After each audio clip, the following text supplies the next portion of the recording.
Why go independent? Why not?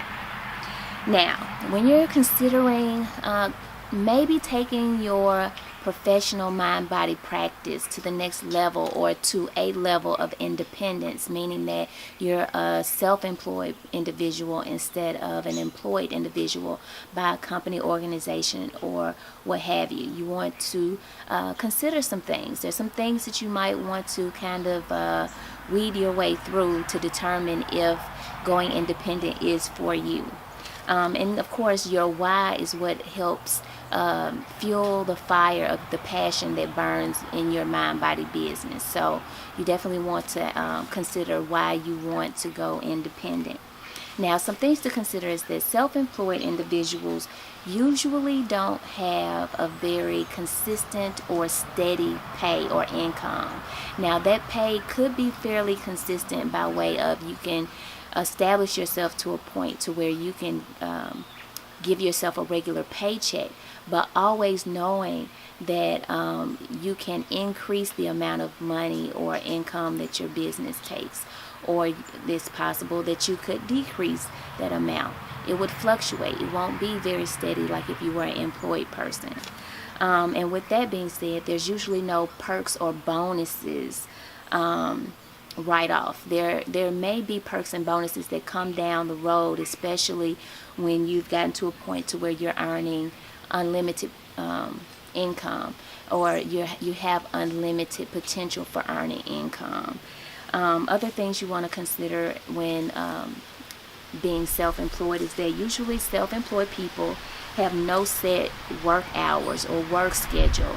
You make your own hours, you make your own schedule, and that's usually a perk for most people who decide to go independent and be a self-employed person.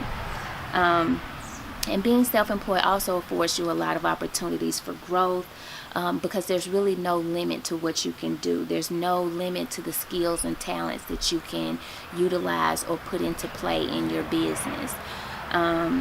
Another thing, there's no office politics if you might be working a regular 9 to 5 in the corporate sector and have those types of things going on in the work culture. You usually don't have that as an independent, because you are independent. There's not a whole lot of other individuals that you have to play up to, or kiss butt, or I don't know, whatever they call that type of thing. And then of course, one thing that I really like about being self-employed is that you can control who you work with. You can decide the target audience you're going to have, who your ideal clients are, what work you will accept, what work you won't accept, what types of practices or services you will offer, and which that you don't offer. So you'll have that kind of flexibility in being a self-employed person. And also, in broad context, you will have a very broad range of things that you can do as an independent or a self-employed person. You're not just kind of limited to one job or one role. If you are a person who likes to have every day look different, or you kind of like to switch things up a bit, you can kind of direct your energies within your business in the way that you want to as a self-employed person. Now, mind you, I know we'll probably talk later about myths and realities when it comes to being independent, but one thing you want to know is that a lot of people go independent and they think, or they say, well, I just want to be my own boss. Now, going independent, you are technically your own boss, but I usually consider my clients as my bosses. So I have many bosses, right? But that's not necessarily a bad thing. I have a lot of people to please, so to speak, but generally we both make choices to work with each other. And if, let's say, I get fired by one boss, I have many other bosses that'll help support and keep me afloat. And then I can just get another boss to replace the boss that fired me.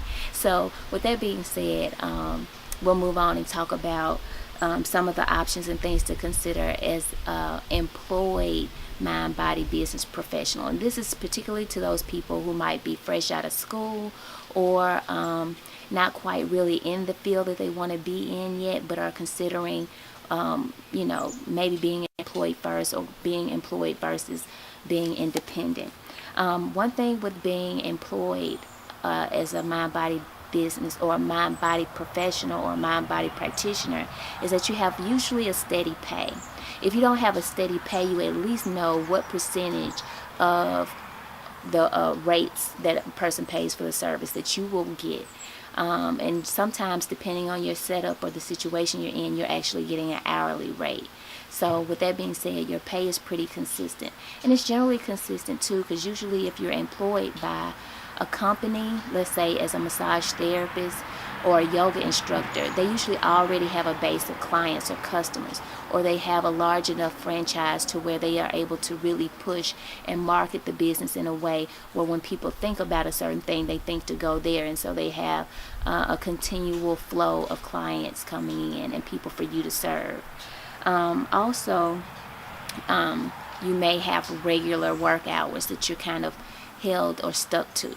And that can be a plus or minus to some people, depending on your personality and your lifestyle. So you want to consider that you may have like a regular 9 to 5 that's not extremely flexible when it comes to that.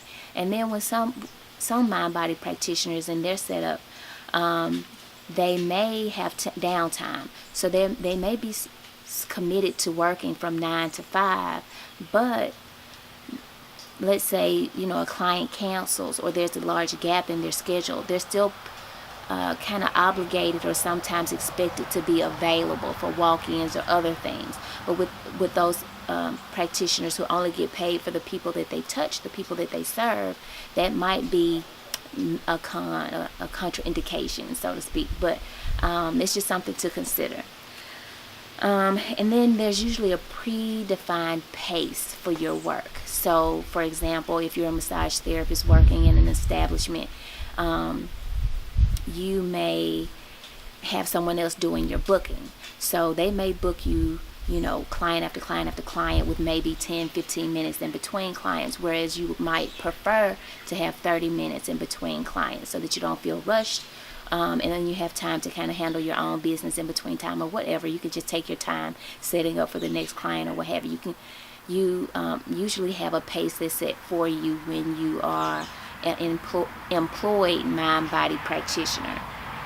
And then, of course, sometimes you have office politics, even if it's just other people being around gossiping and things like that. Or, if there's positions available where you can move up or get promotions and things like that, you might find yourself in situations where office politics are involved. Whereas, on the flip side, if you're independent, you don't necessarily have that. And also, as a employed mind-body business practitioner, you have a job responsibility that is very focused. It's usually because, you got hired to do a particular thing, and that's what you're expected to do. And so let's say that you learned a new skill and you want to start incorporating that. That might not necessarily fall along the scope of what that business or that company offers, or they may not be very open to allowing you to do that type of thing. So your scope or your frame of work is probably a little bit more narrow than if you were an independent mind-body business practitioner. So those are just a few things to think about.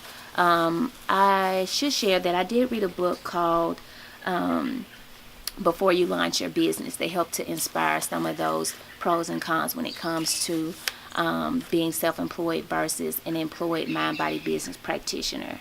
And I want to just have you think about this or ask yourself, what are you tolerating about your life or your lifestyle right now? So think about that. What are you tolerating? What are you putting up with that you don't necessarily want to put up with? And also, you can take some time to create your very own pros and cons list when it comes to you considering to go independent or not go independent as a mind-body business practitioner.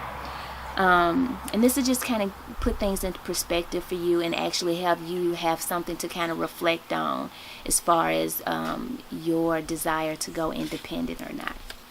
I want to leave you with this. Tony Robbins said, "The path to success is to take massive, determined action." So I'm saying, take action of some form today. And you might be thinking, what kind of action should I take? It doesn't matter what you take. You decide what action you're going to take. Just take some action today, because that's what being independent is about. You can decide what action you're going to take. There's no one else telling you what action you're going to take. So anyways, to me, I really like that, because it provides me a sense or a feeling of being free or having some freedom. So thank you for watching.